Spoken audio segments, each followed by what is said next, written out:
जन सच कहतानी ठीक हाल नहीं के गायक आदित्य राजा मालाकार। सुनो ना जन सच कहतानी ठीक हाल नहीं के तू देखलू जब से वीडियो कॉल पाई के होनवा पपतिया वाला हसे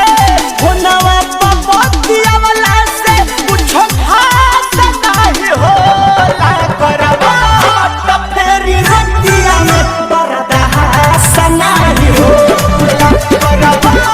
त फेरी रतिया में बरदा हसा नहीं होला।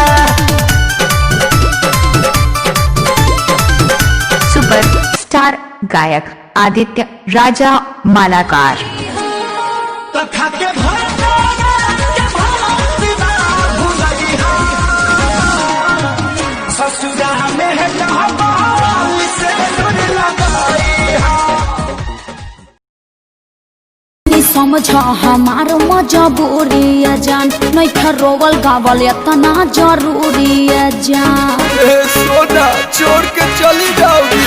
कनी समझ हमार मजबूरी है जान नहीं रोवल गावल इतना जरूरी है जान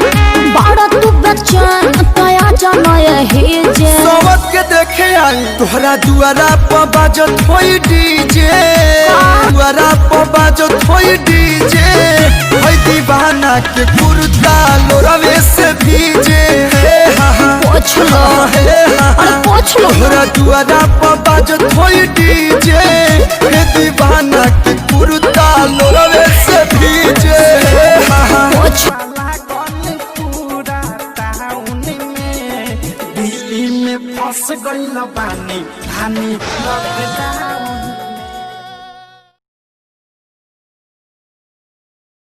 कराली हनी गावाना रोजाना सल चाहिए बिछावाना हटी ना जान ले लेगा हो बूटा के कराली हनी गावाना रोजाना सल चाहिए बिछावाना काचे बजवानी सुनिए राजा जानी काचे बजवानी सुनिए राजा जानी हमसे कुछ दिन दूर औरी रही ना ना मानव का